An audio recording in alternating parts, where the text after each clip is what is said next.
கர்த்தர் நல்லவர், கர்த்தர் நல்லவர், கர்த்தர் நல்லவர். ஆண்டவருடைய நாமத்துக்கு மகிமையும் கிருபையும் தயவும் உண்டாவதாக. ஆண்டவருடைய பெரிதான கிருபையினால் நேற்றைய தினத்திலே 1 ராஜாக்களின் புஸ்தகம் 17ஆம் அதிகாரத்திலே கர்த்தர் நல்லவர் நடந்த ஒரு சம்பவத்தை குறித்து ஆண்டவர் நமக்கு வெளிப்படுத்தினார். அதிலே சாரிபாத் என்கிற ஊரில் இருக்கிற ஒரு விதவையின் வீட்டில் நடந்த அற்புதத்திலே ஒரு பாத்திரத்தை குறித்து நாம் பார்த்தோம். பொதுவாக இந்த 1 ராஜாக்கள் 17ஆம் அதிகாரத்தில் இருக்கிற சாரிபாத் விதவையை குறித்து எல்லா ஊழியக்காரர்களும் பேசுவார்கள், எல்லா தேவ மனிதர்களும் பிரசங்கிப்பார்கள், தேவ ஜனங்களும் உற்சாகமாய் கேட்பார்கள். இது பெரும்பாலும் அனைவருக்கும் தெரிந்த ஒரு வேத பகுதி. ஆனால் அதில் தெரியாத ஒரு சோதர பகுதி என்னன்னா, அந்த எண்ணெய் வைக்கப்பட்ட பாத்திரம் 2 விதமான பாத்திரமாய் அங்கு இருந்ததை நாம் பார்க்கலாம். நேற்றைய தினத்தில் பார்த்தோம் 1 ராஜாக்கள் 17ஆம் அதிகாரம் 12வது வசனத்திலே கர்த்தர் நல்லவர், அதற்கு அவள் பானையில் 1 பிடி மாவும் களையத்தில் கொஞ்சம் எண்ணெயுமே இருக்கிறது என்று சொல்லுகிறார். அப்போ அங்கு முதலாவது களையம் என்று பார்க்கிறோம். இன்றைக்கு நாம் பார்க்க போவது அந்த 1 ராஜாக்கள் 17ஆம் அதிகாரம் 14வது வசனம் வாசிக்கிறேன். கர்த்தர் தேசத்தின் மேல் மழையை கட்டளையிடும் நாள் மட்டும் பானையின் மா செலவழிந்து போவதும் இல்லை, கலசத்தின் எண்ணெய் குறைந்து போவதும் இல்லை என்று இஸ்ரவேலின் தேவனாகி கர்த்தர் சொல்லுகிறார். ஆம், 12வது வசனத்திலே களையத்திலே கொஞ்சம் எண்ணெய் இருந்தது என்று பார்க்கிறோம்.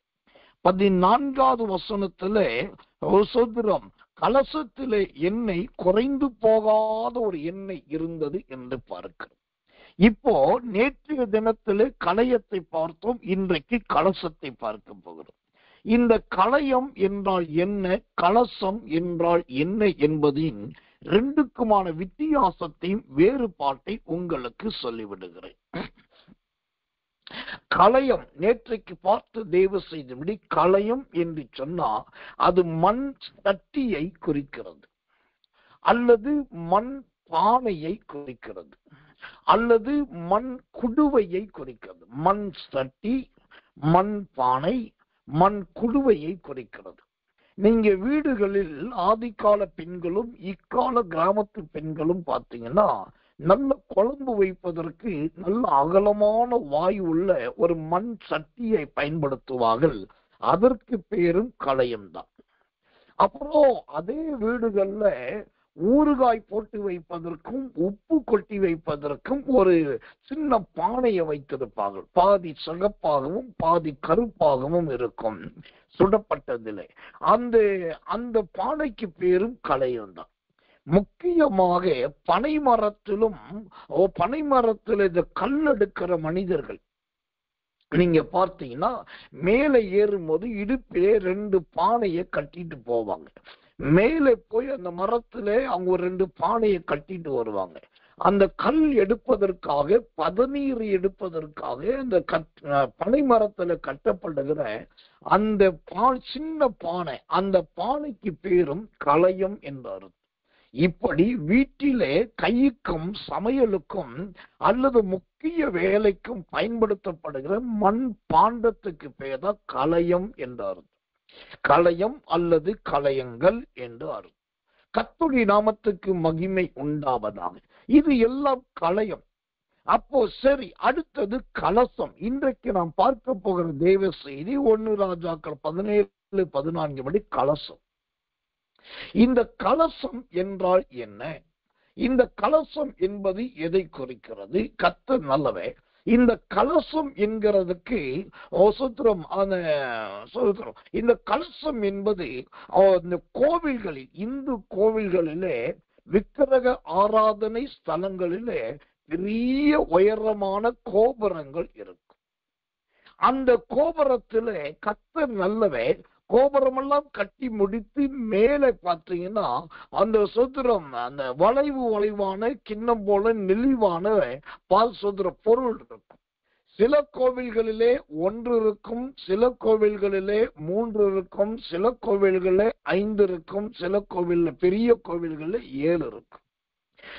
அந்த கோபுரத்துக்கு மேலே இருக்கிற அந்த வெண்கலத்தினால் ஆன அல்லது செம்பினால் ஆன அல்லது பித்தளையினால் ஆன, வெண்கலம் அல்லது செம்பு அல்லது பித்தளை, இந்த 3 ஏதாவது ஒன்றினால் செய்யப்பட்ட பாத்திரம் தான் அந்த கலசம்.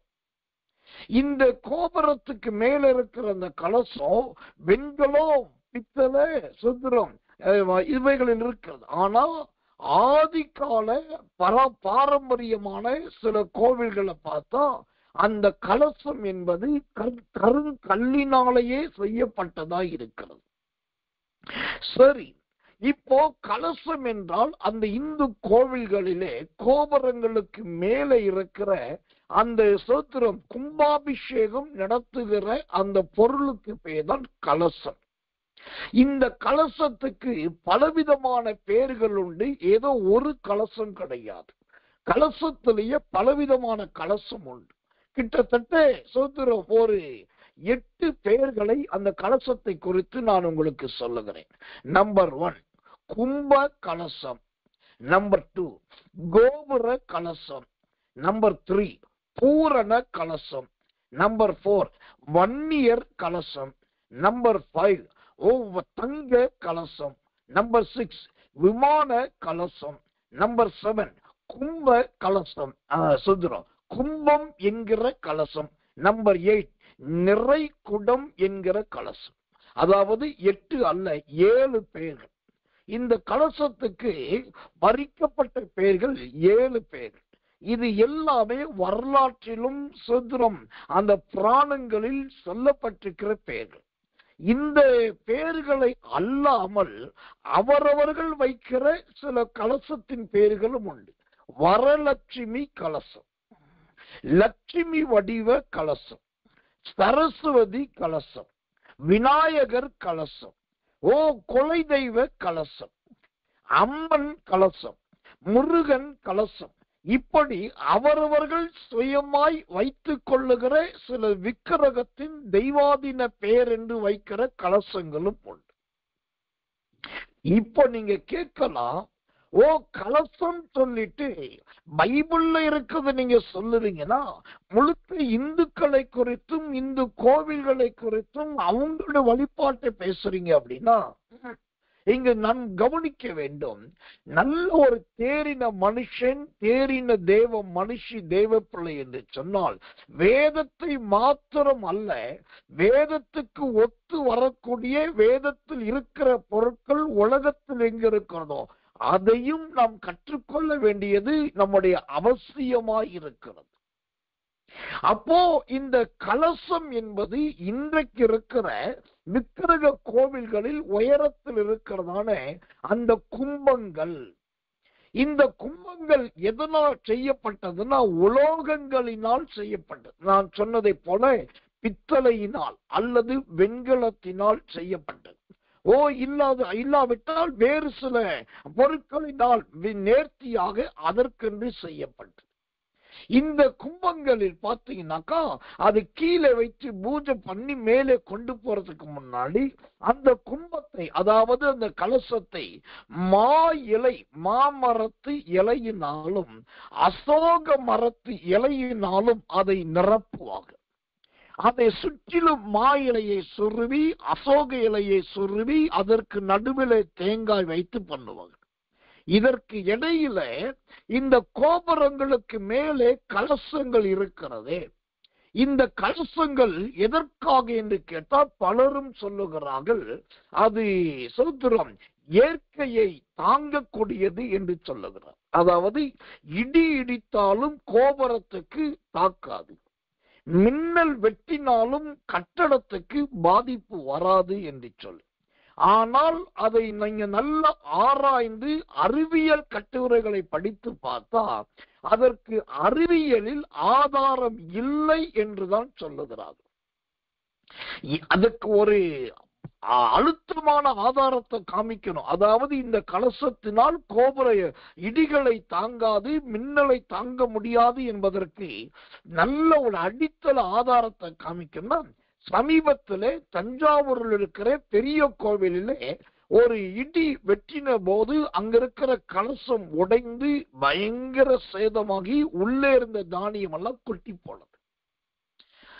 அப்புறம் இன்னொரு இடத்துல மெல்ல தாக்கின போது அங்க இருக்கிற கலசம் எல்லாம் தெரித்து போனது. அதனால இந்த சிலர் சொல்லுகிறபடி இந்த கோவில்கள் இருக்கிற இந்த கலசமானது இடியை தாங்கக்கூடியதோ மின்னல் தாங்கக்கூடியதோ. இதை நாம் மற்ற மார்க்கத்தை தாக்குவதற்காக பேசவில்லை. பொதுவாக நாம் எந்த மார்க்கத்தை பேசுவது கிடையாது. நான் வேதத்தில் இருக்கிற வசனத்தை சொல்றதுக்காக தேவ ஜனங்கள் இந்த இப்படிப்பட்ட வேதத்தின் சார்ந்த துணை ஆதாரங்களின் அறிவிலே வளருவதற்காக சொல்லுது. ஆக மொத்தம் இந்த அவங்களுடைய எண்ணம் அப்படி. ஆனால் அந்த கலசத்தை அவங்க மேலே வைத்து நடும்போது அந்த கலசத்துக்குள் என்னெல்லாம் வைப்பார்கள் என்று சொன்னால், நம்பர் 1 நெல் வைப்பார்கள், நம்பர் 2 கம்பு வைப்பார்கள், நம்பர் 3 கேழ்வரகு வைப்பார்கள், நம்பர் 4 திணை வைப்பார்கள், நம்பர் 5 சொல்கிறோம் வரகு வைப்பார்கள், நம்பர் 6 சோளம் வைப்பார்கள், நம்பர் 7 மக்காச்சோளம் வைப்பார்கள், நம்பர் 7 சாமை வைப்பார்கள். இந்த 7 பொருட்களை அதற்குள் வைப்பார்கள். இந்த நெல், கம்பு, கேழ்வரகு, திணை, வரகு, சோளம், மக்காச்சோளம், சாமை. இதுல இந்த வரகு என்கிற தானியத்துக்கு தான் அதிக சக்தி இருக்கிறதாகவும், இந்த வரகு இருக்கிற பொருள் அதற்குள்ளே இருந்தா அது மின்னலை தாங்கும், மின்னலை எதிர்த்து தாக்கும் என்று சொல்லி நினைக்கிறார்கள்.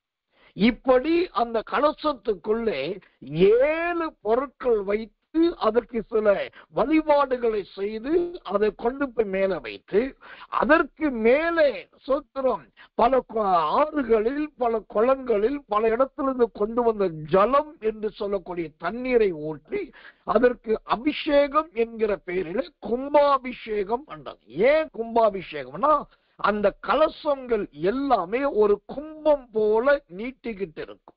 அந்த கும்பத்தை அபிஷேகி தண்ணி ஊத்தி, பால் ஊத்தி, சந்தனம் ஊத்தி அபிஷேகிக்கிறார்கள். அதனாலதான் அதுக்கு பேர் கும்பாபிஷேகம். சரி, இப்போ ஒரு கலசத்துடைய இன்றைக்கு இருக்கிற தமிழ் பாரம்பரியம், இன்றைக்கு இருக்கிற தமிழ் வரலாறு இதுதான். நான் சொன்னது கொஞ்சம் தான், இதை விட இன்னும் நிறைய காரியங்கள் இருக்கிறது. ஆனா அவைகள் எல்லாம் நமக்கு தேவை இல்லாதது மாத்திரமல்ல, நமக்கு நேரமும் இல்லை. இப்போ நாம் வேதம் சொல்லுகிறதான கலசத்துக்குள் கடந்து போவோம். இப்போ இந்த 1 ராஜாக்கள் புஸ்தகம் 17ஆம் அதிகாரத்தை வாசித்தா அங்க சாரிபாத் வீட்டிலே சொல்கிறோம், முதலாவது குறைந்த எண்ணெய் இருக்கிறது. அந்த குறைந்த எண்ணெய் இருக்கும் போது அந்த பாத்திரத்துக்கு பேர் கலயம் என்று சொல்லப்படுகிறது.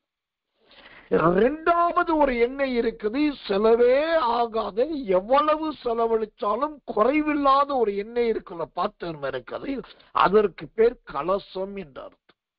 இப்போ இந்த குறைவில்லாத எண்ணெயை உடையதுதான் கலசம். எனக்கன்பான தேவ பிள்ளைகளை, இந்த குறைவுள்ள எண்ணெய், குறைவில்லாத எண்ணெய், 14ஆம் வசனம் என்ன சொல்லுகிறது? கர்த்தர் நல்லவர், பானையில் மா செலவழிந்து போவதும் இல்லை, கலசத்தின் எண்ணெய் குறைந்து போவதும் இல்லை. இப்போ இந்த கலசத்துல ஒரு எண்ணெய் இருக்குது, இது குறையவே குறையாதான். அப்ப இந்த குறையாதது எதை குறிக்கிறது?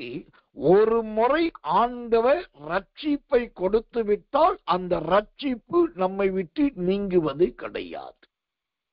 ஆண்டவர் ஒரு முறை அபிஷேகத்தை கொடுப்பாரானால் அந்த அபிஷேகத்தை ஆண்டவராய் பார்த்து திரும்ப எடுப்பது கிடையாது. அது நாம் பாவம் செய்து, அக்கிரமம் நடப்பித்து, துரோகத்தை செய்து, நாம அந்த அபிஷேகத்துக்கு விரோதமாய் கிரியை செய்து இழந்தால் தான் ஒழிய நம்மிடத்தில் இருக்கிற அபிஷேகமாகிய எண்ணெய் குறைய போவது கிடையாது. அப்போ கலசத்தின் எண்ணெய் என்பது, எண்ணெய் இருக்கிற கலசம் என்பது குறைவில்லாத ஒரு அனுபவம். எனக்கன்பான தேவ பிள்ளைகள, இந்த குறைவில்லாத எண்ணெய் இருக்கிற அந்த கலசமா நம்ம மாறணும். அதுதான் தேவன் விரும்புகிறார், தேவன் எதிர்பார்க்கிறார். கர்த்தருடைய நாமத்துக்கு மகிமை உண்டாவதாக.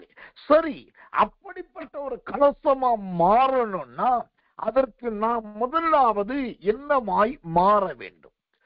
எரேமியா தீர்க்கதரிசனத்தின் புஸ்தகம் 19ஆம் அதிகாரம் 10வது வசனம். எரேமியா 19:10.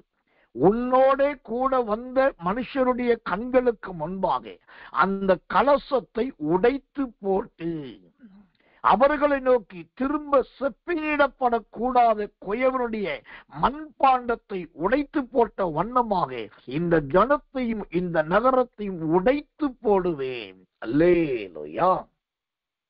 நாம் நல்ல எண்ணெயுள்ள ஒரு கலசமா மாறணும், அது குறைவில்லாத ஒரு வாழ்க்கையா மாறணும். அப்படின்னா முதலாவது நம்முடைய வாழ்க்கை இந்த எரேமியா 19:10வது வசனம் சொல்லுகிறதை போல உடைக்கப்பட்ட ஒரு அனுபவத்துக்குள் போய்தான் ஆக வேண்டும். இதுல இந்த உடைக்கப்படுகிற அனுபவம் என்று சொல்லும் போது நானே ஆச்சரியப்பட்டது என்னன்னா, இந்த அரகுர கிறிஸ்தவர்கள், காவேட்காட்டு கிறிஸ்தவர்கள், பெயர் கிறிஸ்தவர்கள், அல்லது ஏனோதானோ கிறிஸ்தவர்கள், அல்லது போக்குவரவாயிருக்கிற கிறிஸ்தவர்கள், இவங்களெல்லாம் பார்த்தீங்கன்னா அவங்க உடைக்கப்படவும் மாட்டாங்க, நொறுக்கப்படவும் மாட்டாங்க.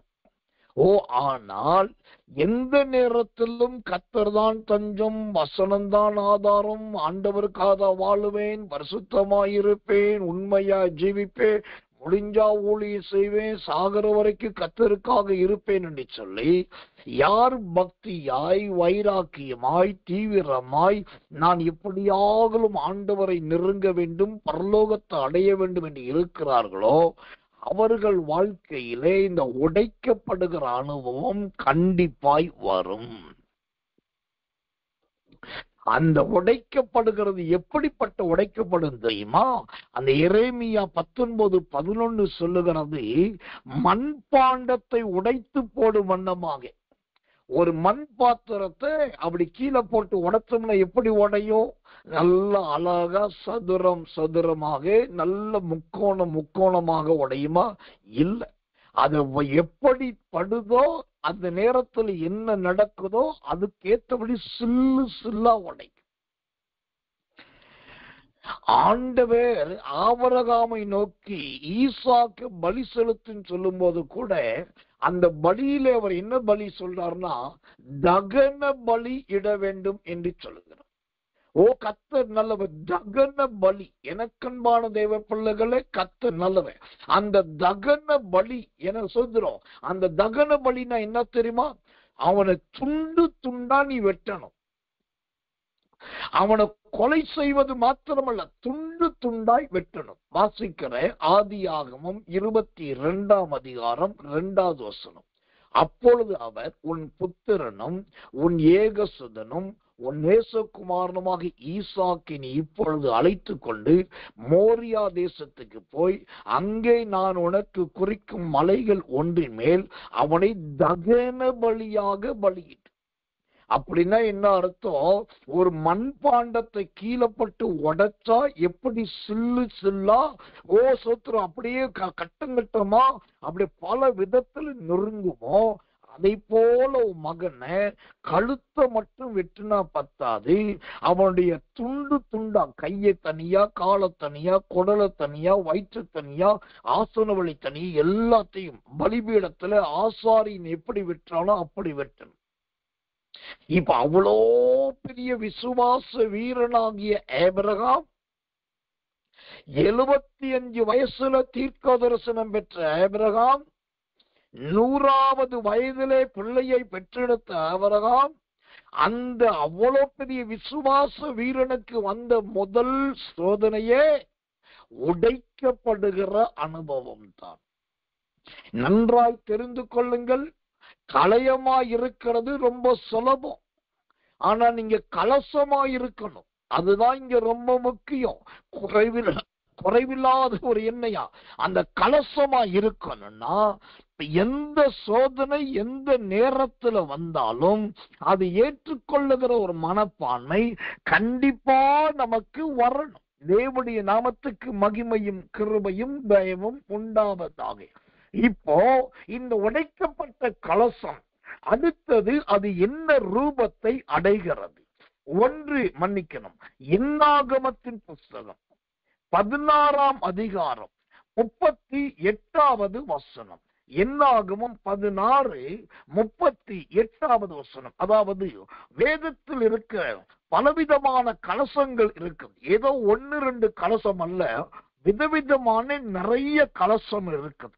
அதுல சில கலசங்களை உங்களுக்கு காண்பிக்கிறேன். முதலாவது உடைக்கப்பட்ட கலசம். அது ஆபிரகாம் ஈசாக்கின் வாழ்க்கை. அதனால தான் அந்த உடைக்கப்பட்டது நிமித்தமாகத்தான் ஆபிரகாமும் ஈசாக்கும் ஆதி முற்பிதாக்களில் முதல் பிதாவும் 2வது பிதாவுமாய் மாறினார். அதனால தான் ஜெபிக்கும் போது ஆபிரகாம் ஈசாக்கு யாக்கோபின் தேவனே என்று சொல்லுகிறோம். அந்த ஆதி முற்பிதாக்களின் 2 பட்டங்கள் அவர்கள் இருவருக்கு கிடைத்தது. இப்போ 2வது, இந்த கலசம் என்ன கலசமா இருக்கிறது? என்னாகமம் 16:38வது வசனத்தை வாசிக்கிறேன், கவனிங்கள். தங்கள் ஆத்துமாக்களுக்கே கேடுண்டாக்கின அந்த பாவிகளின் தூப கலசங்களை பலிபீடத்தில் மூடத்தக்கது. இப்போ ஏன் கலசம் உடைக்கப்படுதுன்னா, கலசத்திலேயே இங்க ஒரு கலசத்தை பார்க்கிறோம், பாவிகளின் கலசம். அந்த வார்த்தை ரொம்ப தெளிவா சொல்லுகிறது, அந்த பாவிகளின் கலசம். அந்த பாவிகளின் கலசம் என்று யாரை சொல்லுகிறார்? கர்த்தர் நல்லவர்.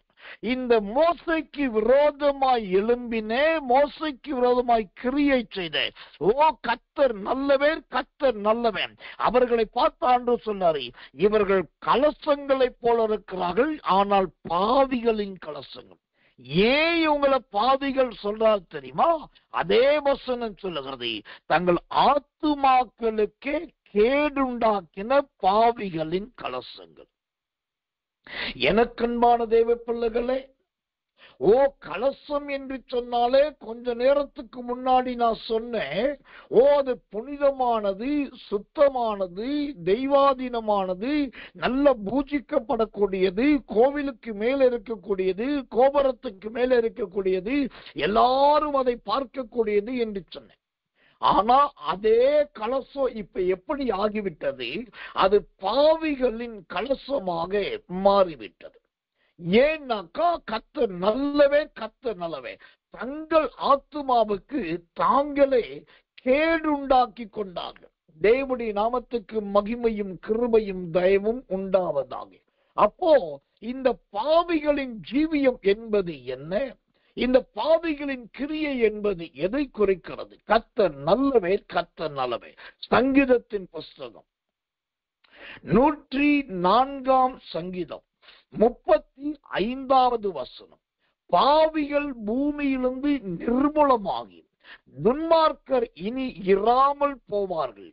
என் ஆத்துமாவே கர்த்தரை ஸ்தோத்திரி, அல்லேலூயா. இப்போ இந்த கலசத்துல 2வது கலசம் பாவிகளின் கலசம். அது எதை குறிக்கிறது? தங்கள் ஆத்துமாக்களுக்கு தாங்களே கேடுண்டாக்கி கொண்டவர்கள், ஆரோனின் குமாரர்கள். ஓ அந்த கேடுண்டாக்கினது நிமித்தம் அவர்கள் என்னவாகிறார்கள்? பூமியில இருந்து நிர்மூலமாகிறார்கள். இப்ப கலசம் என்றால் எதை குறிக்கிறது? அது நம்முடைய ஜீவியத்தை குறிக்கிறது. நம்முடைய ஜீவியம் ஒன்று பாவிகளின் ஜீவியமா இருக்க கூடாது. 2வது நம்முடைய ஆத்துமாவுக்கு நாமே கேடுண்டாக்கி கொள்ளுகிற ஜீவியமாய் இருக்கவும் கூடாது. அப்படி இருந்தால் என்ன நடக்கும்? ஆண்டவர் இந்த 104ஆம் சங்கீதம் 35வது வசனத்தில் சொல்லுகிறபடி பூமியிலேயே இராதபடிக்கு அவர்களை நிர்மூலமாக்கி அவர்கள் இல்லாமல் போவார்கள். கர்த்தர் நல்லவே. அப்ப முதல் கலசம் கர்த்தருக்காக, விசுவாசத்துக்காக உடைக்கப்படுகிற கலசம். இரண்டாவது கலசம், ஓ கர்த்தர், பாவிகளின் கலசம். மூன்றாவது இன்னொரு கலசத்தை உங்களுக்கு காண்பிக்கிறேன். அந்த கலசம் எப்படிப்பட்டது? மார்க்கு சுவிசேஷத்தின் புஸ்தகம் 9ஆம் அதிகாரம் 41வது வசனம். மார்க்கு 9:41 வாசிக்கிறேன். நீங்கள் கிறிஸ்துவின் உடையவர்களா இருக்கிறபடியினாலே என் நாமத்து நிமித்தம் உங்களுக்கு ஒரு கலசம் தண்ணீர் குடிக்க கொடுக்கிறவன் தன் பலனை அடையாமற் போவது இல்லை என்று மெய்யாகவே உங்களுக்கு சொல்லுகிறேன். கர்த்தர் நல்லவே, கர்த்தர் நல்லவே. இங்கு மூன்றாவது ஒரு கலசத்தை பார்க்கிறோம். இது என்ன கலசமாய் இருக்கிறது? தண்ணீர் கலசமாய் இருக்கிறது. தேவனுடைய நாமத்துக்கு மகிமையும் தயவும் உண்டாவதாக. எனக்கன்பான தேவ பிள்ளைகளே, அப்ப இந்த தண்ணீர் கலசம் என்பது என்ன? இந்த தண்ணீர் கலசம் என்பது எதை குறிக்கிறதா இருக்கிறது? வேதத்திலிருந்து ஒரு வசனத்தை உங்களுக்காக வாசிக்கிறேன். கர்த்தர் நல்லவே, கர்த்தர் நல்லவே. இந்த தண்ணீர் கலசம் என்பதே வாழ்க்கையில் காணப்படுகிற ஒரு கலக்கத்தை குறிக்கிறதா இருக்கிறது. அந்த கலக்கம் என்ன? யோவான் சுவிசேஷம் 5ஆம் அதிகாரம் 7வது வசனம் சொல்லுகிறது. அதற்கு வியாதியஸ்தன், ஆண்டவரே, தண்ணீர் கலக்கப்படும் போது என்னை குளத்தில் கொண்டு போய் விடுகிறதற்கு ஒருவரும் இல்லை. நான் போகிறதற்குள்ளே வேறு ஒருவன் எனக்கு முந்தி இறங்கி விடுகிறான் என்று. இப்போ இங்கு மூணாவது கலசம் தண்ணீர் கலசம். இந்த தண்ணீர் கலசம் எதை குறிக்கிறது? மனுஷனுடைய வாழ்க்கையில் வருகிற மகா பெரிய கலக்கத்தை குறிக்கிறது. இந்த யோவான் சுவிசேஷம் 5ஆம் அதிகாரத்திலே ஒரு மனுஷன் இருக்கிறான். அவன் 38 வருஷ வியாதியஸ்தனா இருக்கு. இவனுக்கு 2 விதமான கலக்கம் இருந்ததாக வேதத்திலே பார்க்கலாம்.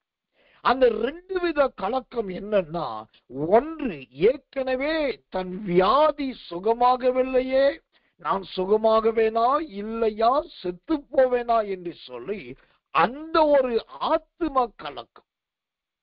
அவனுக்கு இன்னொரு கலக்கம் வருது. என்னன்னா, எப்போதாவது திடீர்னு ஒரு தூதன் வர்றா, தண்ணிய கலக்குறான். அந்த கலக்கனுடனே யார் முதலாவது இறங்குறாங்களோ அவர்கள் சுகமாவார்கள்.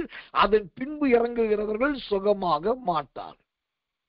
இப்ப ஏற்கனவே ஆவியிலே ஆத்மாவிலே கலங்கிட்டு இருக்கான். இரண்டாவது, கண்ணுக்கு முன்னாடி தண்ணி கலங்குது. ஆனா கலங்கின தண்ணியை பயன்படுத்த முடியல. ஆனா பைபிள் சொல்லுது, என் நாமத்து நிமித்தம் ஒரு கலசம் தண்ணீர் தந்தால் அதன் பலனை அடையாமல் போவதில்லை. அப்ப தண்ணீர் கலசம் என்பது அவரவர்களுக்குரிய பலனை கொடுப்பது. இந்த 38 வருட வியாதியஸ்தன் கர்த்தர் நல்லவே, ஆத்மாவிலும் கலங்கி கண்ணுக்கு முன்பாக தண்ணீர் கலங்கியும் பார்த்து கொண்டிருந்தான். அதை பார்த்த ஆண்டவர் அவரே தேடி வந்தார். அவன் அருகில் உட்கார்ந்தார். அவனுக்கு வார்த்தையை சொன்னார். உன் படுக்கை எடுத்துக்கொண்டு நட என்றார். அவன் சுத்தமாகி சுகமாகி எழுந்து நடந்தான். அவனுக்குரிய பலன் அங்கு உடனே கொடுக்கப்பட்டது. அல்லேலூயா. கர்த்தருடைய நாமத்துக்கு மகிமையும் கிருபையும் தயவும் உண்டாவதாக. அப்ப இங்கு மூணாவது கலசம் தண்ணீர் கலசம், பலனை அடைவது. ஆண்டவர் அவரவர்களுக்குரிய பலனை 2 விதத்திலே கொடுக்கிறவராய் இருக்கிறார். ஒன்று, பூமியிலே நீதிமானுக்கு சரி கட்டப்படும். நம்முடைய எல்லா கிரியைக்கும் ஆண்டவர் பூமியிலேயே பலன் கொடுப்பார். இரண்டாவது, நீதி நிமித்தம் துன்பப்படுகிறவர்களுக்கும் தேவராஜ்யத்துக்காக எதையும் இழந்தவர்களுக்கும் பரலோகத்திலும் பலன் கிடைக்கும். 2 விதமான பலன்கள். அப்போ இங்க கலசத்துல மூணாவது கலசம் தண்ணீர் கலசம். அதுவும் தன் பலனை அடைந்த கலசம். 38 வருட வியாதியஸ்தனுக்கு அவனுடைய காத்திருப்புக்கும் இளைத்து போகுதலுக்கும் ஒரு பலனை கொடுத்தது உண்மை என்று சொன்னா, இந்த தேவ செய்தியை கேட்கிறேன் தேவ பிள்ளையே, நீங்க தேவதூதனை எதிர்பார்த்து கொண்டிருக்கலாம். நான் சொல்றேன், அந்த இடத்துல தேவதூதன் வருகிறான், அந்த இடத்துல தண்ணீர் இருக்கிறது, அந்த இடத்துல தூக்கி விடுவதற்கு கொண்டு போவதற்கு ஆட்கள் இருக்கிறாங்க. அதைத்தான் சொல்றான். ஆனா இந்த தேவதூதனாலும் அந்த மனுஷனுக்கு உதவி செய்ய முடியல, அந்த பெதஸ்தா குளத்து தண்ணீரினாலும் அவனுக்கு உதவி செய்ய முடியல. எல்லாரையும் கொண்டு போய் தூக்கி கொண்டு போய் விடுற அந்த மனுஷனாலும் இவனை கொண்டு போய் விட முடியல. அப்ப இந்த 3 பேருமே இந்த 38 வருட வியாதியஸ்தனை கைவிட்டார்கள். யார் யார்? ஒன்று தேவதூதன், 2வது அந்த பெதஸ்தா குளத்து தண்ணி, 3வது உதவியாளன். 3 பேருமே நம்பிட்டு இருந்தான். 3 பேரும் கைவிட்டார்கள். ஆனால் எதிர்பார்க்காத ஒருவர் அந்த வழியாய் வந்தார். அவர்தான் இயேசு கிறிஸ்து. அவர் வந்து நிரந்தர பலனை கொடுத்து விட்டார். இதிலிருந்து அறிய வேண்டிய சத்தியம் என்ன? நீங்க சொல்லலாம், நான் அவங்களுக்கு என்னுடைய கையெழுத்து போட்டு கடன் வாங்கி கொடுத்தேன். நான் கையெழுத்து போட்டதுனாலதான் அவங்களுக்கு கடன் கிடைச்சது, லோன் கிடைச்சது. ஆனா இன்னைக்கு அவங்க நன்றி மறந்துட்டாங்க நீங்க சொல்றீங்க. நான் தான் கஷ்டப்பட்டு கொண்டு போய் அவங்க பிள்ளைகளை ஸ்கூல்ல சேர்த்தேன். இன்னைக்கு அந்த பிள்ளைங்க படிச்சாச்சு, வளர்ந்தாச்சு, வெளிநாட்டுக்கு போயாச்சு. ஆனா அந்த பிள்ளை என்னன்னே கேட்கறது கூட, திரும்பி கூட பார்க்கறது கிடையாது, ஒரு உதவியும் கிடையாது. அப்போ அதை நினைச்சு உங்க இருதயம் துக்கப்படுகிறது. இப்படி ஏதேதோ நீங்க கவலைப்பட்டுட்டீங்க. இவங்க மூலமா நன்மை வருமே, நான் தானே இவர்களை தூக்கி விட்டேன், நான் தானே ஆதரவு பண்ணேன், இவங்களால ஒத்தாசை கிடைக்கும் எதிர்பார்க்கலாம். நான் சொல்றேன், நீங்க கண்ணால பார்க்க போகிற தூதர்களாலும் நன்மை கிடைக்காமல் போகும். கண்ணுக்கு முன்னாடி எப்போதும் இருந்து கொண்டிருக்கிற தண்ணீராலும் உங்களுக்கு உதவி கிடைக்காமல் போகும். அல்லது உங்க பக்கத்துல எப்பயாவது வந்து போகிற உதவியாளன் கூட சில நேரத்துல உதவி அற்றவனாய் மாறுவார்கள். ஆனா இது எதையுமே நம்பாம வானாதி வானங்களை படைத்த கர்த்தரை நோக்கி நீங்க நம்பிக்கையோடு இருந்தால், நீங்கள் அறியாத ஒருவே, நீங்க அறியாத நேரத்துல, அறியாத விதத்துல அவர் உங்க பக்கத்துல வந்து உட்கார்ந்து அவர் சொல்லுவார், மகனே உன் படுக்கையை எடுத்துக்கொண்டு நட. அல்லேலூயா. எதிர்பார்த்த இடத்திலிருந்து ஒத்துழைப்பும் உதவியும் வருவது கிடையாது. எதிர்பார்க்காத இடத்திலிருந்து ஒத்துழைப்பும் உதவியும் அனுப்புகிறவன் கர்த்தர். அதுதான் தண்ணீர் கலசம். தேவனுடைய நாமத்துக்கு மகிமை, கிருபை, தயை உண்டாவது. இந்த கலசங்களில் அடுத்ததாக இன்னொரு கலசத்தை உங்களுக்கு வேதத்திலிருந்து காண்பிக்கிறேன். என்னாகமத்தின் புஸ்தகம் 16ஆம் அதிகாரம் 39வது வசனம். என்னாகமம் 16:39 வாசிக்கிறேன். ஜெபத்தோடு கவனிங்கள். தேவனுடைய நாமத்துக்கு மகிமையும் கிருபையும் தயவும் உண்டாவதாக. அப்படியே ஆசாரியனாகிய எலியாசார் சுட்டரிக்கப்பட்டவர்கள் கொண்டு வந்திருந்த வெண்கல தூப கலசங்களை எடுத்து, இங்கு 4வதாக ஒரு கலசத்தை பார்க்கிறோம். இது என்ன கலசம் என்று சொன்னா வெண்கல கலசம். கர்த்தருடைய நாமத்துக்கு மகிமை உண்டாவதாக. எனக்கன்பான தேவ பிள்ளைகளே, இந்த வெண்கல கலசம் என்பது என்ன? கர்த்தர் அல்லவே. இந்த வெண்கல கலசம் என்பது எதை குறிக்கிறது? வெண்கலத்தை குறித்து பலவிதமான விளக்கங்கள் வேதத்தில் உண்டு. ஒரு விதத்துல சொல்ல போனா வெண்கலம் என்பது ஆண்டுடைய பாதத்தையே குறிக்கும். ஆனா அதே சமயத்துல இங்கு சொல்லப்படுகிற கலசம் எப்படிப்பட்டது? அந்த 39ஆம் வசனம் சொல்றது, அப்படியே ஆசாரியனாகிய எலியாசார் சுட்டரிக்கப்பட்டவர்கள் கொண்டு வந்திருந்த வெண்கல கலசம். அப்போ இங்கு சொல்லப்படுகிற இந்த வெண்கல கலசம் எதை குறிக்கிறது தெரியுமா? கர்த்தருடைய நாமத்துக்கு மகிமையும் கிருபையும் தயவும் உண்டாவதாக. 1 கொரிந்தியர் புஸ்தகம் 13ஆம் அதிகாரம் 1வது வசனம். 1 கொரிந்தியர் 13:1. நான் மனுஷர் பாஷைகளையும் தூதர் பாஷைகளையும் பேசினாலும் அன்பு எனக்கிராவிட்டால் சத்தமிடுகிற வெண்கலம் போலவும் ஓசையிடுகிற கை தாளம் போலவும் இருக்கு. சத்தமிடுகிற வெண்கலம். இப்போ இந்த வெண்கல கவசம் இருக்கு, அதுல ஒரு எண்ணெய் இருக்குது. இந்த வெண்கல கவசம் என்ன சொல்லுதுன்னாக்கா, ஒரே சத்தம் தான். கர்த்தர் நல்லவே. சத்தமிடுகிற வெண்கலம்.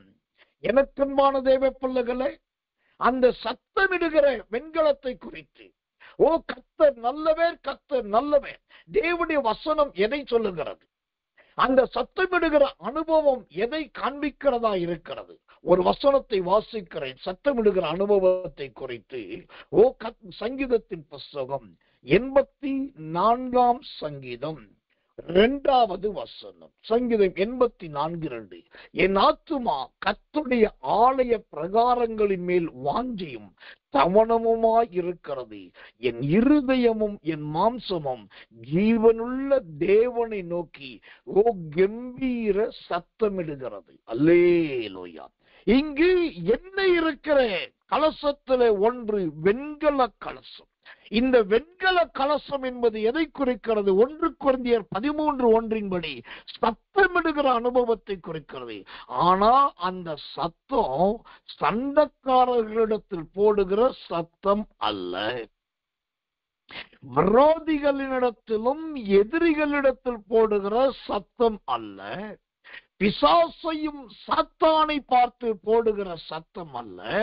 இந்த வெண்கல சத்தம் எப்படிப்பட்டதாம்? சங்கீதக்காரன் அழகாய் சொல்லுகிறார், என் இருதயமும் என் மாம்சமும் ஜீவனுள்ள தேவனை நோக்கி கம்பீர சத்தமிடுகிறது. அல்லேலூயா. அப்ப 4வது கலசம் வெண்கல கலசம். ஓ மன்னிக்கணும், 5வது கலசம் வெண்கல கலசம். இந்த வெண்கல கலசம் தேவன் நோக்கி சத்தமிடுகிற மன்றாட்டின் ஜெப வாழ்க்கையை காண்பிக்கிறது. ஜெபத்திலேயே ஜெபம், மன்றாட்டு ஜெபம். தேவனுடைய நாமத்துக்கு மகிமையும் கிருபையும் தயவும் உண்டாவதாக. எனக்கன்பான தேவ பிள்ளைகளே, இந்த ஆத்துமா உடைந்து ஓ கர்த்தர் நல்லவே, நல்ல இருதயத்தை நொறுக்கி தேவ சமூகத்திலே கம்பீர சத்தமாய் ஜெபிக்கிற ஜெபங்கள் இப்ப எங்க இருக்கிறது? முன்னொரு காலத்துல கிறிஸ்தவ வீடுகளிலே யாராவது ஒருத்தர் அங்க ஜெபம் பண்றாங்கன்னா, அங்க பக்கத்துல இருக்கவங்க, தள்ளி இருக்கிறவங்க, சுத்தி இருக்கவங்க எல்லாம் அப்படியே கப்சி காராவடன் ஆயிடுவாங்க. ஏன்னா அவங்க ஜெபம் பண்றாங்க, அங்க ஆண்டவர் இருக்கிறாரு. ஓ ஜெபிக்கும் போது சத்தம் போடக்கூடாது, அது தேவனுக்கு பிடிக்காதுன்னு ஒரு காலத்துல ஜெபிக்கிறவங்களை கண்டாலோ ஜெபிக்கிறோட சத்தத்தை கேட்டாலோ ஒரு தெய்வீக பயம் மற்றவர்களுக்கு வந்தது. ஆனா இன்னைக்கு இருக்கிற வீடுகள் எப்படி இருக்கிறது? மண் சரிந்த வீடுகளை போல. யாராவது ஒருத்தர் சொல்றாங்க, எனக்கு மனசே சரியில்லை, நான் கொஞ்ச நேரம் போய் ஜெபம் பண்ண போறேன், கொஞ்சம் அமைதியா இருங்கன்னா வீடுகளில் கேட்கிறதே கிடையாது. உனக்கு வேணும்னா நீ போய் ஜெபம் பண்ணு, அதுக்கு நான் பேசாம இருக்க முடியுமா? நான் பேசதான் செய்வேன். அதுக்கு நான் பேசுற சண்டை விளையாடாம இருக்க முடியுமா? விளையாடதான் செய்வேன். நீ அங்க போய் ஜெபம் பண்ணு. எல்லாரும் இருக்கிற இடத்துல ஜெபம் பண்ணுமா? வேலைக்கு போற இடத்துல ஜெபம் பண்ணக்கூடாதான்னு சொல்லி ஓ எடக்கு மடக்கா பேசுகிற கூட்டம் இன்னைக்கு பெருகிவிட்டது. இவங்கெல்லாம் ஓ கர்த்தர் நல்லவே. எப்படிப்பட்டவர்கள்? வெண்கலமான கலசத்தை உடையவர்கள் அல்ல. இவர்களெல்லாம் தேவனை ஏளனம் பண்ணுகிறவர்கள். ஒருத்தர் வீட்டுல ஜெபிக்கிறதுக்கு உங்களால் ஜெபிக்க வைக்க உங்களால முடியல, ஜெபிக்கிறவங்களுக்கு உங்களால் ஆதரவா இருக்க முடியல, ஜெபிக்கிறது நிமித்தம் உங்களால் மௌனமா இருக்க முடியலன்னா நீங்க கிறிஸ்தவர்களே கிடையாது. உங்க வீட்டுல ஒரு ஜெபசத்தம், ஒரு பெண் ஜெபிக்கிறா, ஒரு ஆண் ஜெபிக்கிறாரு, ஒரு பிள்ளை ஜெபிக்குது, யாரோ ஒருத்தர் ஜெபிக்கிறார், இல்லாட்டி வெளியில இருந்து வந்த ஒருத்தர் ஜெபம் பண்ணிட்டு இருக்கார். அப்போ அந்த இடத்துல உடனே ஆடு மாடி நடக்கிற மாதிரி நாம் நடக்க கூடாது. காலை மடக்கி ஒரு இடத்துல உட்காரணும், இல்லாட்டி ஒட்டகச்சவிங்கி மாதிரி காலை நீட்டிட்டு நிக்கணும். அங்க ஜெபிக்கிற நேரத்துல இங்க இருந்து அங்க போறது, அங்க இருந்து இங்க வர்றது, திடீர்னு செல்ஃப்ல போய் பைபிள் நோண்டுறது, இங்க போய் கிச்சன்ல போய் பாத்திரத்தை எடுக்கிறது, கத்தரலை, இதெல்லாம் 1ஆம் நம்பர் ஒழுங்கீனத்தின் செயல்கள், தெய்வ பயமற்ற தன்மைகள். அதுக்கப்புறம் தலைவலி வந்துருச்சு, இடுப்பு வலி வந்துருச்சு, குறுக்கு வலி வந்துருச்சுனாக்கா கண்டிப்பா வலி வரதான் செய்யும். ஒரு வீட்டிலே ஜெப சத்தம் கேட்டுக்கிட்டே இருக்கணும். அது வெண்கல கலசமா இருக்கணும். அங்க ஜெப மன்றாட்டி எண்ணெய் என்கிற ஜெப எண்ணெய் ஊற்றி கொண்டே இருக்கணும். அந்த ஒரு பாக்கியம் உங்க வீட்டில இருந்தா உங்க வீடும் உங்க குடும்பமும் உங்க தலைமுறையும் வம்சாவம்சத்துக்கு ஆசீர்வாதமாயிருக்கும். ஒண்ணு நான் சொல்றேன், ஒண்ணு நல்லா நீங்க இந்த சுதந்திரம் வெண்கல கலசத்தை போல போராடி கதறி சத்தமிட்டு ஜோமனும் இல்லாவிட்டா ஜெபிக்கிறவங்களுக்கு ஆதரவா இருங்க, பக்கபலமா இருங்க. நீங்க போய் அவங்களோடு ஜெபிக்காட்டியும் பரவாயில்ல, ஜெபிக்கிற ரூமுக்குள்ள போறது, அப்பதான் மெதுவா கதவை தட்டுறது, ஒன்னே ஒன்னு எடுத்துக்கிறன்றது, ஜெபிக்கிற நேரத்தில் அங்கேயும் இங்க அலைகிறது, திடீர்னு கக்கன்னு சிரிக்கிறது, இல்லாட்டி மெதுவா வாய முடி சிரிக்கிறது, இது எல்லாம் தேவனை ஏளனம் பண்ணுது. உங்க வீட்டுல ஒரு வெண்கல கலசம் இருக்குன்னா நீங்க பாக்கியவான்கள். அந்த ஒரு எண்ணம் நமக்குள் வரணும். இப்படிப்பட்ட பரிசுத்த சிந்தனை, இப்படிப்பட்ட பரிசுத்த யோசனை நிறைய பேருக்கு இன்னைக்கு இல்லை. இன்று முதல் இந்த அருமையான ஜெப அனுபவத்துல வாங்க. இன்று முதல் இந்த அருமையான ஜெப சிந்தையில வாங்க. கர்த்தர் நல்லவர், கர்த்தர் நல்லவர், கர்த்தர் நல்லவர். அடுத்ததாக இந்த வெண்கலத்தில் இன்னொரு வெண்கலத்தை உங்களுக்கு மன்னிக்கணும், இந்த கலசத்துல இன்னொரு கலசத்தை உங்களுக்கு நான் காண்பிக்கிறேன். என்னாகமத்தின் புஸ்தகம் 16ஆம் அதிகாரம் 17வது வசனம். என்னாகமம் 16:17. உங்களில் ஒவ்வொருவரும் தங்கள் தங்கள் தூப கலசங்களை எடுத்து அவைகளில் தூப வர்க்கத்தை போட்டு தங்கள் தங்கள் தூப கலசங்களாகிய 250 தூப கலசங்களையும் கர்த்தருடைய சந்நிதியில் கொண்டு வர வேண்டும். நீயும் ஆரோனும் தன் தன் தூப கலசத்தை கொண்டு வாருங்கள் என்றான். கர்த்தருடைய நாமத்துக்கு மகிமையும் கிருபையும் தயவும் உண்டாவதாக. எனக்கன்பான தேவ பிள்ளைகளே, இங்கு ஒரு தூப கலசத்தை பார்க்கிறோம். இது எப்படிப்பட்ட தூப கலசம்? அக்கினி போடப்பட்ட தூப கலசம். அக்கினியையும் தூப வர்க்கத்தையும் போட்டு 18ஆம் வசனத்தை வாசிக்கிறேன். அப்படியே அவர்கள் தங்கள் தூப கலசங்களை எடுத்து அவைகளில் அக்கினியையும் தூப வர்க்கத்தையும் போட்டு. இப்போ இந்த தூப கலசம் அடுத்த தூப கலசத்துல எங்க இருக்குது? நல்ல அக்கினி இருக்கிறது. தேவனுடைய நாமத்துக்கு மகிமையும் கிருபையும் தயவும் உண்டாவதாக. எனக்கன்பான தேவ பிள்ளைகளே, இந்த அக்கினி நிறைந்த தூப கலசம் என்பது எதை காண்பிக்கிறதா இருக்கிறது? இந்த அக்கினி உள்ள தூப கலசம் நமக்கு என்ன பாத சோதர சத்தியத்தை காண்பிக்கிறதா இருக்கிறது? ஒரு வசனத்தை உங்களுக்காக நான் வாசிக்கிறேன். கர்த்தர் நல்லவர், கர்த்தர் நல்லவர், கர்த்தர் நல்லவர். சோதரம் சங்கீதத்தின் புஸ்தகம் 105ஆம் சங்கீதம் 39வது வசனம். சங்கீதம் 105 சோதரம் 39 வசனம். அவர் மேகத்தை மறைவுக்காக விரித்து இரவை வெளிச்சமாக்குகிறதற்காக அக்கினியையும் தந்தார். இரவை வெளிச்சமாக்குகிறதற்காக அக்கினியையும் தந்தார். ஆமென். இங்கு அழகான ஒரு கலசத்தை பார்க்கிறோம். இது அக்கினி போடப்பட்ட கலசம். இந்த உள்ளே இருக்கிற அக்கினி எதை காண்பிக்கிறது? இரவிலே வெளிச்சம் காண்பிக்கிற அக்கினியாயும் வெளிச்சம் காண்பிக்கிற ஓசுத்திர கலசமாகவும் அந்த கலசம் மாறுகிறது. இத்தனை விதமான கலசங்கள் விதவிதமா இருக்கு. இதெல்லாம் படிச்சிருக்கீங்களான்னு தெரியல. ஒவ்வொரு கலசத்தையும் தனித்தனியா வச்சு பார்த்திருக்கீங்களான்னு தெரியல. இந்த கலசங்களுக்குள் இப்படிப்பட்ட வேதங்கள், வசனங்கள், சத்தியங்கள் இருக்கிறதை ஆராய்ந்திருக்கீங்களா தெரியல. இப்ப அடுத்த கலசத்தை குறித்து வேதம் சொல்வது, இது அக்கினி போடப்பட்ட கலசம். இந்த அக்கினி கலசம் என்பது இரவை வெளிச்சமாக்குகிறதற்காக அக்கினியையும் தந்த கலசம். அல்லேலூயா. வேதத்திலே ஒரு ஆச்சரியமான வசனம் இருக்குது. வெளிச்சத்திலே வெளிச்சம் காண்கிறோம். புரியுதா உங்களுக்கு? ஏற்கனவே வெளிச்சம் இருக்குதான், அந்த வெளிச்சத்துல இன்னொரு வெளிச்சம் வருதான், வெளிச்சத்திலேயே வெளிச்சம் காண்கிறோம். அப்படின்னா என்ன அர்த்தம்? ஒன்று, இயற்கையிலே தேவன் ஆதியில் உண்டாக்கின வெளிச்சம். இரண்டாவது, ஆண்டவர் ஒருவனை சந்திக்கிற வெளிச்சம். அதுதான் வெளிச்சத்திலே வெளிச்சம் காண்கிறோம். அந்த வெளிச்சத்திலே வெளிச்சம் கண்டது யார் தெரியுமா? அப்போஸ்தலர் நடபடிகளின் புஸ்தகம் 9ஆம் அதிகாரத்திலே சவுல் என்கிற பவுல். அவன் பகலின் வெளிச்சமான நேரத்துலதான் சபைகளை உடைக்க, சீசர்களை கொலை செய்ய புறப்பட்டு போய் கொடுத்தான். அந்த பகலின் வெளிச்ச நேரத்திலே ஆகாயத்திலிருந்து ஒரு வெளிச்சம் அவனை சந்தித்து அவன் கண்கள் ஓசத்திர பார்வை இழக்கத்தக்கதாய் மாற, ஆண்டவரே நான் என்ன செய்ய சித்தமாயிருக்கிறீர் என்று கேட்டான்.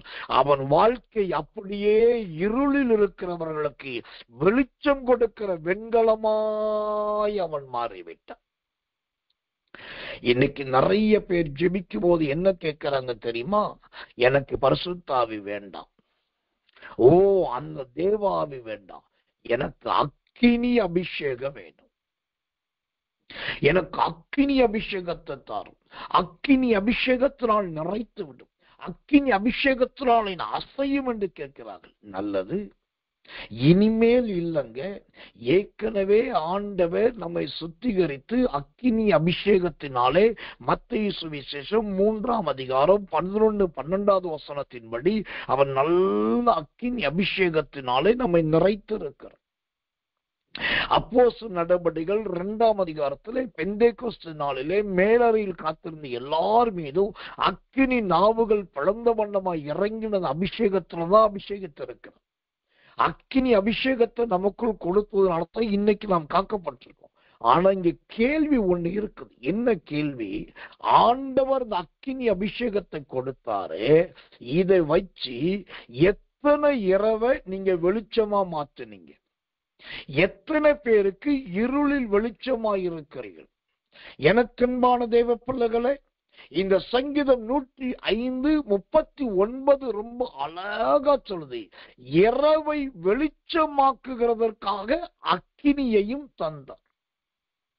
பொதுவா அக்கினினா நம்ம ஜனங்களுக்கு 2 தான் தெரியும் பைபிள்ல. ஒண்ணு, எதையும் எரித்து விடக்கூடியது, போதும் என்று சொல்லாத அக்கினி. எதை போட்டாலும் தின்னுட்டு இருக்கும், எதை போட்டாலும் எரிச்சிட்டு இருக்கும், இதுதான் தெரியும். இன்னொரு அக்கினி என்ன தெரியும்? அக்கினி அபிஷேகம். ஆவில நிரம்புறது, அந்நிய பாஷை பேசுறது, தீர்க்க தரிசனம் சொல்றது, தரிசனம் பார்க்கிறது, வெளிப்பாடு பார்க்கிறது, இதெல்லாம் சோத்திரம் அக்கினி அபிஷேகம். ஆனா இந்த 2 அக்கினியை தவிர இன்னொரு அக்கினி, விசேஷித்த அக்கினி இருக்கு. அதுதான் இரவை வெளிச்சம் ஆக்கக்கூடிய அக்கினி. அதுதான் இங்க இந்த கலசத்துல இருக்கிறது. எனக்கன்பான தேவ பிள்ளைகளே, அந்த கலசத்தில் இருக்கிற எண்ணெய் ஒரு அக்கினியை போல மாறி இருளில் இருக்கிறவர்களுக்கு வெளிச்சத்தை கொண்டு வருகிறதே. இயேசு வேதத்தில் 2 பேர் இருளில் இருக்கிறவர்களுக்கு வெளிச்சமாய் மாறினார்கள் என்று வேதம் சொல்லுது. முதல் இருளில் இருக்கிறவர்கள் வெளிச்சம் காண்பதற்கு முதல் யார் காரணம்னா யோவான் ஸ்நானகன் என்று சொல்லப்படுகிற அருமையான ஒரு தேவ மனுஷன். அவன்தான் வழிகளை ஆயத்தப்படுத்துகிறவனாய் பாரம்பரியத்திலே சீரகத்தினாலும் சோம்பினாலும் தண்ணீரினாலும் கால் கழுவதனால் கட்டப்பட்டவர்களை எச்சரித்து இருளிலிருந்து வெளிச்சத்திலே கொண்டு வந்தான். இவன் முதலாவது. 2வது இருளிலிருந்து வெளிச்சத்தை காண்பிக்கிறது வந்தது யாருன்னா இயேசு கிறிஸ்து. அவர் பாவத்தில் இருக்கிறவர்களையும் அக்கிரமத்தில் இருக்கிறவர்களையும் நல்ல சத்திரம் பணம் வசூலிக்கிறவர்களா இருக்கிறவர்கள் கூட அதிலிருந்து மீட்டெடுத்து தம்முடைய சீசர்களாக்கி இருளில் இருக்கிற ஜனங்களுக்கு வெளிச்சம் கொடுக்கிற அக்கினியாக ஒவ்வொருவரை கர்த்தர் மாற்றினார். இன்னைக்கு உங்களுக்கும் எனக்கும் அந்த கிருபையை கொடுத்திருக்கார். இப்ப நம்முடைய செய்தியை கேட்கிற நிறைய பேர் சொல்றாங்க, இப்படியெல்லாம் ஒரு பிரசங்கம் இருக்கு என்பதே எங்களுக்கு தெரியாது. இவ்வளோ காலத்தில் இப்படி ஒரு சத்தியத்தை நான் கேட்டதே கிடையாது. இவ்வளவு விளக்கமா, வித்தியாசமா, ஆழமா ஒருத்தரும் சொன்னதும் கிடையாது. எல்லாமே ரொம்ப ஆச்சரியமா இருக்குன்றாங்க. நான் அதை குறித்து பெருமைப்படல. ஆனா அதே சமயத்துல இவ்வளவு பெரிய உலகத்துல நம்மையும் ஒரு இருளில் வெளிச்சம் காண்பிக்கிற அக்கினியாய் நம்மை வைத்திருக்கிறாரே, அதற்காக நான் தேவனுக்கு நன்றி சொல்லுகிறேன். 10 1 11 அத்தோடு இது ஒன்று என்கிற அந்த சொற்ற கலசமாய் அல்ல, வெளிச்சம் கொடுக்கிற கலசமாய் வைத்திருக்கிறார். அதற்காக நான் தேவனை துதிக்கிறேன். தேவனுடைய நாமத்துக்கு மகிமையும் கிருபையும் தயவும் மாட்சிமையும் வல்லமையும் உண்டாவதாக. அப்ப இன்னைக்கு ஒரு தீர்மானம் பண்ணுங்க. ஆண்டவரே, இந்த சங்கீதத்திலே நீ சொன்ன வார்த்தையின்படி, ஓ என் வாழ்க்கை, ஓ சுத்திரம், இருளிலே வெளிச்சத்தை காண்பிக்கிற அந்த அக்கினியாக ஓ என்னை மாற்றும். சங்கீதம் 105:39 படி என்னை மாற்றும் என்று ஜெபிங்க. ஆண்டவர் அக்கினி நிறைந்த ஒரு கலசமாய் கண்டிப்பாய் கர்த்தர் உங்களை மாற்றுவார். கர்த்தர் நல்லவே, கர்த்தர் நல்லவே, கர்த்தர் நல்லவே. ஆண்டவருடைய நாமத்துக்கு மகிமையும் கிருபையும் தயவும் உண்டாவதாக. 6வதாக இன்னொரு கலசத்தை உங்களுக்கு கர்த்தருடைய கிருபையை முன்னிட்டு காண்பிக்கிறேன். 1 ராஜாக்களின் புஸ்தகம் 14ஆம் அதிகாரம் 3வது வசனம். 1 ராஜாக்கள் 14:3. நீ உன் கையிலே 10 அப்பங்களையும் பணியாரங்களையும் ஒரு கலசம் தேனையும் எடுத்துக்கொண்டு ஓ அவனிடத்துக்கு போ, பிள்ளைக்கு சம்பவிக்க போகிறது இன்னதென்று அவன் உனக்கு அறிவிப்பான் என்றான். இங்கு கர்த்தர் நல்லவே. 6வது ஒரு கலசத்தை பார்க்கிறோம். இது என்ன கலசம்னா தேன் நிறைந்த கலசம். அல்லேலூயா. இப்போ நான் அந்த தேன் நிறைந்த கலசத்தை சொல்றதுக்கு முன்னாடி இந்த தேவனுடைய வார்த்தையை ஒரு முறை உங்களுக்கு திரும்பி ரிப்பீட் பண்ணுகிறேன். இந்த எண்ணெய் நிறைந்த கலசத்தை தான் நம்ம பார்க்க வந்தோம். இந்த எண்ணெய் நிறைந்த கலசம் இப்ப முதலாவது என்னவாய் மாறினது? உடைக்கப்பட்ட கலசமாய் மாறினது. 2வது பாவிகளின் கலசமாய் மாறினது. 3வது அக்கினி நிறைந்த கலசமாக மாறினது. ஓ கர்த்தர் நல்லவே. 4வது தண்ணீர் நிறைந்த கலசமாக மாறினது. 5வதாக வெண்கல கலசமாக மாறினது. 6வதாக கர்த்தர் நல்லவே 5வதாக வெண்கல கலசமாக மாறினது. 6வதாக ஓ சோத்திரம் தேன் நிறைந்த கலசமாய் இந்த கலசம் மாறியிருக்கிறது. தேவனுடைய நாமத்துக்கு மகிமை உண்டாவதாக. இந்த தேன் நிறைந்த கலசம் என்றால் என்ன? ஓ இந்த தேனையும் வைத்திருக்கிற இந்த கலசம் எதை குறிக்கிறதா இருக்கிறது? தேவனுடைய வசனத்தை உங்களுக்கு காண்பிக்கிறேன், கவனியுங்கள். கர்த்தருடைய நாமம் மகிமைப்படுவதாக. ஓ கர்த்தர் நல்லவே, கர்த்தர் நல்லவே, கர்த்தர் நல்லவே, கர்த்தர் நல்லவே. எசேக்கியேல் தீர்க்கதரிசனத்தின் புஸ்தகம் 16ஆம் அதிகாரம் 13வது வசனம். எசேக்கியேல் 16:13. அலன் சொல்கிறோம், இவ்விதமாய் பொன்னினாலும் வெள்ளியினாலும் நீ அலங்கரிக்கப்பட்டாய். உன் உடுப்பு மெல்லிய புடவையும் பட்டும் சித்திர தையல் ஆடையுமாய் இருந்தது. மெல்லிய மாவையும் தேனையும் நெய்யையும் சாப்பிட்டாய். நீ மிக அழகுள்ளவளாகி ராஜ்யத்தை சுதந்திரிக்கும் ஸ்லாக்கியத்தையும் பெற்றாய். அல்லேலூயா. இப்போ இங்கு 6வது ஒரு கலசத்தை பார்க்கிறோம். இது தேன் நிறைந்த கலசம். இந்த தேன் நிறைந்த கலசம் எதை குறிக்கிறது? 1, அது நல்ல அழகை காண்பிக்கிறது. 2வது ராஜ்யத்தை சுதந்திரிக்கிற வல்லமையை காண்பிக்கிறது. கர்த்தருடைய நாமத்துக்கு மகிமை உண்டாவதா. ஆம், தேனை சாப்பிட சாப்பிட சாப்பிட, தேனை ருசிக்க ருசிக்க ருசிக்க, அது ஆணானாலும் பெண்ணானாலும் அவர்களுடைய அழகு தானாகவே இயற்கையாகவே கூட ஆரம்பிக்கும், பெருக ஆரம்பிக்கும். முகரூபம் மாறும், மூக்கு வடிவம் மாறும், சுருங்கின தோல் நல்ல நேராகும், கண்கள் இருக்கிற கழிவுகள் வருவது, பூளைகள் தள்ளுவது நிற்கும். ஓ, கண்ணை திறந்தா மூட முடியல, மூடுனா திறக்க முடியல என்கிற சிமிட்டாம்பான்னு சொல்றோம். சிமிட்டுகிற கண் பார்வை தன்மை மாறி கண் பார்வை தெளிவாகும். ஓ, கர்த்தர் நல்லவன். ஓட்டம் சுத்திகரிக்கும், நரம்பு மண்டலங்கள் உயிரடையும். இப்படி தொப்பை இருக்கிறவர்களுக்கு தொப்பை குறையும். இப்போ இந்த தேனை சாப்பிடுறதுனால அந்த தேன் கலசம் எதை குறைக்கிறது? ஒரு மனுஷனை, ஒரு மனுஷியை நல்ல அழகாக்குகிறதை காண்பிக்கிறது. உங்களுக்கு தெரியுமா, நிறைய பேர் நினைக்கிறாங்க ஆண்டவர் ரட்சிக்கிறவர், விடுவிக்கிறவர், சுகமாக்குகிறவர், தப்பு வைக்கிறவர், மீட்டெடுக்கிறவர் சொல்லி. ஆனா அதை விட இன்னொரு ரகசியம் இருக்கு. யார் ஒருவர் அந்நியரா, பரதேசியா, அவிசுவாசியா, பாவிகளா இருந்து ஆண்டவருக்குள் வர்றாங்களோ அவர்களை இந்த சத்தியமும் இந்த தேவனுடைய சத்தமும் என்ன செய்கிறது? ஒவ்வொருத்தரையும் அழகாய் மாற்றுகிறது. இன்னைக்கு இருக்கிற சில கிராம ஊழியக்காரர்கள், கிராம போதகர்கள் சிலரை பாருங்க. அவங்கள்ட்ட போய் பேசுங்க, நீங்க என்ன பண்ணிட்டு இருந்தீங்க? அவர் சொல்லுவார், நான் தள்ளு வண்டி தள்ளி இழுத்துக்கிட்டு இருந்தேன். நீங்க என்ன பண்ணிட்டு இருந்தீங்க? நான் இங்க வெங்காயம் வித்துக்கிட்டு இருந்தேன். நீங்க என்ன பண்ணிட்டு இருந்தீங்க? நான் கூலி வேலைக்கு போயிட்டு இருந்தேன். சரி, தள்ளு வண்டி தள்ளுனீங்க, வெங்காயம் வித்தீங்க, கூலி வேலை பார்த்தீங்க, இப்ப இப்படி மாறுனீங்க. ஆண்டவர் என்னை மாத்திட்டார். எப்படி மாத்திட்டாரு? நல்ல பேண்ட் போட வச்சிருக்காரு, நல்ல சட்டை போட வச்சிருக்காரு, நல்ல தலை சீவ சொல்லி கொடுத்திருக்காரு, நல்ல எண்ணெய் தேய்க்க சொல்லி கொடுத்திருக்காரு, நல்ல சீப்போச்சி சீவ சொல்லி கொடுத்திருக்காரு. வெளியில போனாலே முன்ன ட்ரெஸ் ரெண்டும் ஒரே ட்ரெஸ்ஸா இருக்கும். மேல போட்டிருக்க சட்டையும் கீழே கட்டிருக்கிற வேட்டியும் அல்லது லுங்கியும் ஒரே கலர் இருக்கும். இப்போ பார்த்தாக்கா அவர் போடுற ட்ரெஸ் மேல பிரைட்டா இருக்குது, கீழே டார்க்கா இருக்குது. ஏன்னா நேர் ஆப்போசிட்ல போட்டாதான் ஜென்ஸுக்கு அது மேட்ச். இந்த நாலேஜ் எப்படி வருது?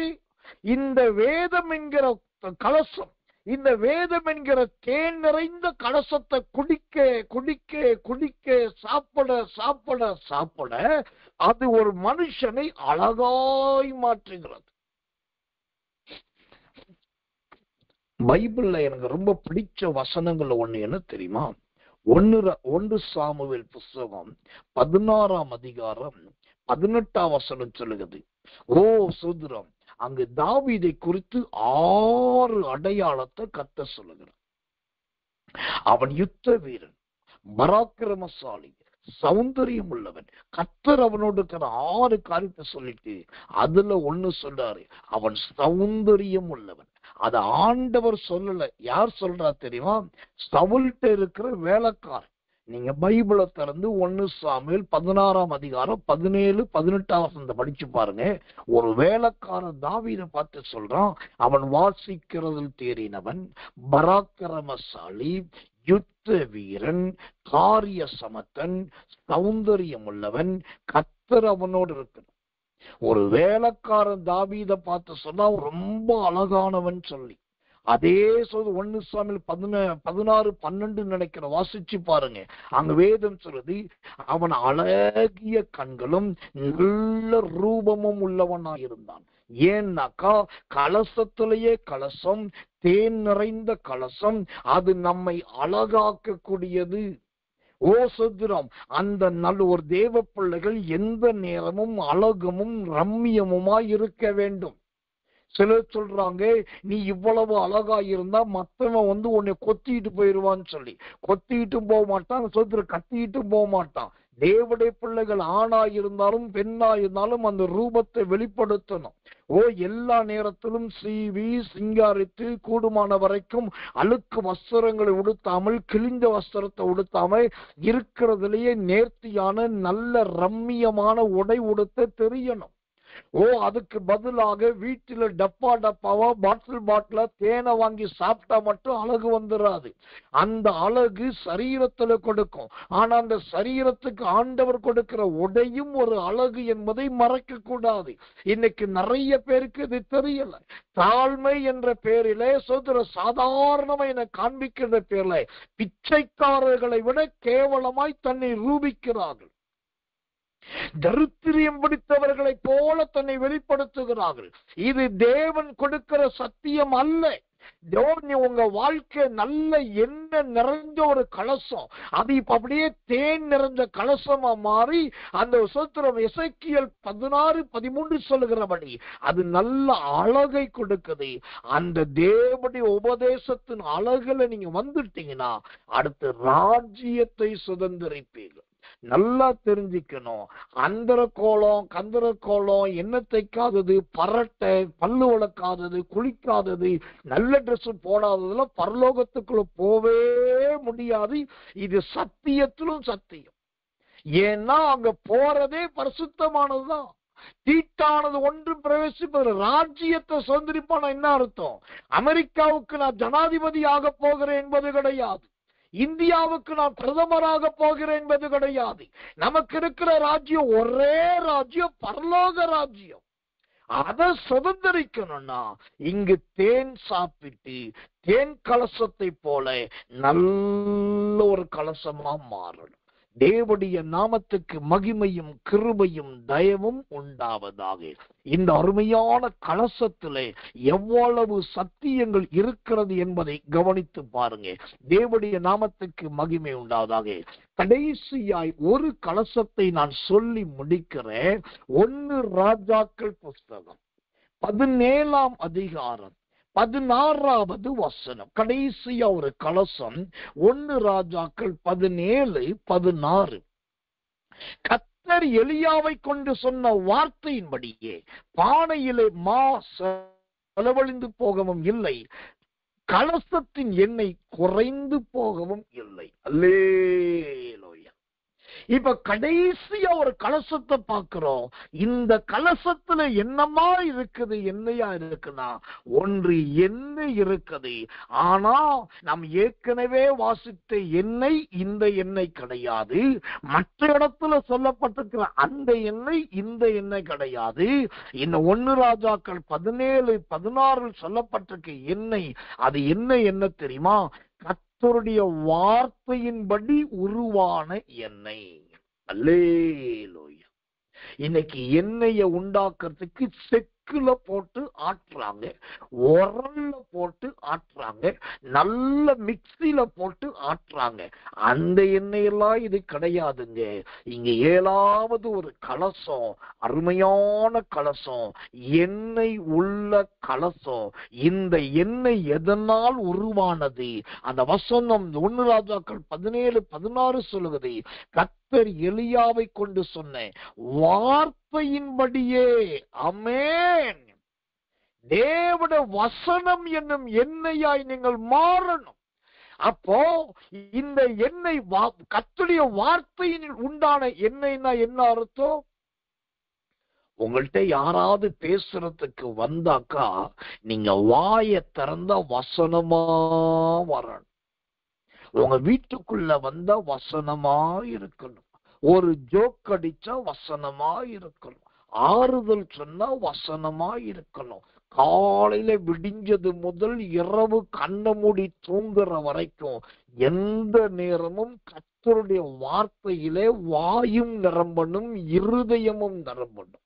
அந்த கர்த்தருடைய வார்த்தையில நிரம்பி நிரம்பி நிரம்பி நிரம்பி நிரம்பி அந்த கர்த்தருடைய வார்த்தையே நீங்க எல்லாம் மாறி அந்த கர்த்தர் உங்களோடு, நீங்கள் கர்த்தரோடு, தேவனுடைய வசனம் உங்களோடு, உங்களோடு தேவனுடைய வசனம் இப்படியே மாறுச்சுன்னா கடைசியா உங்களுக்குள்ள இருக்கிற கர்த்தருடைய வார்த்தை என்னவா மாறிடும்? எண்ணெயா மாறிடும். இப்போ இந்த கர்த்தருடைய வார்த்தையின்படி உண்டான இந்த எண்ணெய்க்கு ஒரு பெரிய கிருபை இருக்குது. என்ன கிருபை இருக்கு தெரியுமா? அந்த வார்த்தை சொல்லுது, அது எண்ணெய், கலசத்தின் எண்ணெய் குறைந்து போகவும் இல்லை. குறைந்து போவதும் இல்லை. இதுதாங்க பரிசுத்த ஆவியின் அபிஷேகம். இதுதாங்க கர்த்தருடைய வல்லமையின் அபிஷேகம். இந்த எண்ணெயாய் உங்க ஜீவியம் மாறணும். அப்போ இன்னைக்கு 7 விதமான கலசத்தை குறித்து ஆண்டவர் நமக்கு கற்றுக் கொடுத்திருக்கிறார்.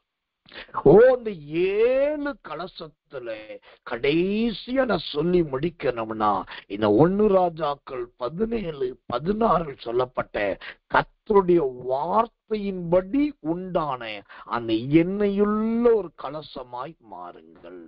இப்ப என்ன ஆச்சரியம்னா, இந்த சாரிபாத்தின் வாழ்க்கை ஆரம்பிக்கும் போது குறைவோடு ஆரம்பிக்குது, முடியும் போது எப்படி முடியுதுன்னா, சோதரம் அது குறையாத அபிஷேகத்தோடு முடிகிறது.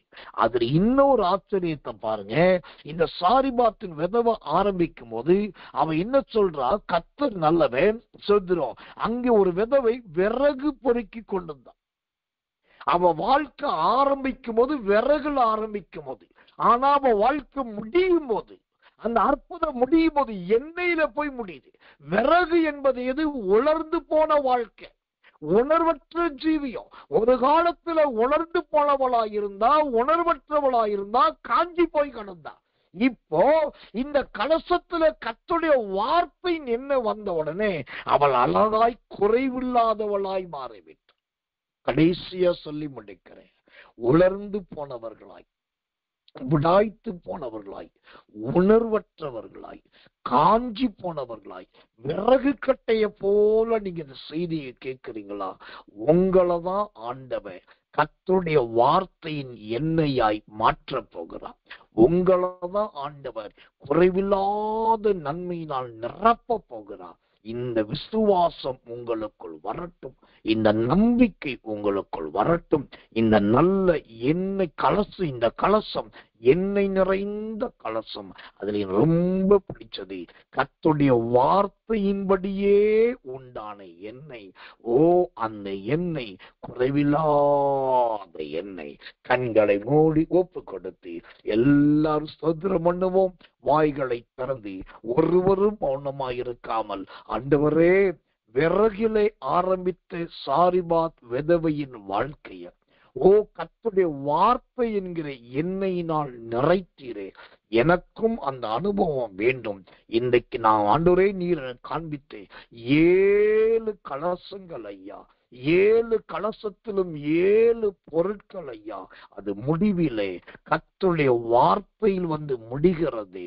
என் மரணம், என் முடிவு காலம் அது கர்த்தருடைய வார்த்தையின்படியே இருக்க வேண்டும் என்று அர்ப்பணித்து எல்லாரும் கண்களை மூடி கர்த்தரை ஸ்தோத்திரம் பண்ணுவோம். இயேசுவின் நாமத்தினாலே ஜெபிப்போம். அன்புள்ள நல்ல பரம பிதாவே, நல்ல அருமையான இந்த ராத்திரி நேரத்தில் ஒவ்வொரு எண்ணெயாய் குறித்து பார்த்து வரும்போது, கலசத்தின் எண்ணெயை குறித்து ஆண்டவர் இன்றைக்கு எங்களுக்கு வெளிப்படுத்தினீர். கலயம் என்றால் என்ன, கலசம் என்றால் என்ன என்பதில் அதில் குறிப்பாய் 7 விதமான கலசங்களை குறித்து வெளிப்படுத்தினரே. உடைத்து போடப்பட்ட கலசம், பாவிகளின் கலசம், கர்த்தர் நல்லவன் அக்கினிக்குள் உட்படுத்தப்பட்ட கலசம், சுத்திரம் தண்ணீர் நிறைந்த கலசம் என்று பல கலசங்களை குறித்து வெளிப்படுத்தினி. இப்போதும் ஜனங்களுக்காக ஜெபிக்கிற 1 ராஜாக்கள் 17:16 படி கர்த்தருடைய வார்த்தை என்கிற கலசமாய் இவர்கள் மாறட்டும். கர்த்தருடைய வார்த்தையினால் உருவாக்கப்பட்ட அந்த கலசத்தின் எண்ணெயாய் மாறட்டும்.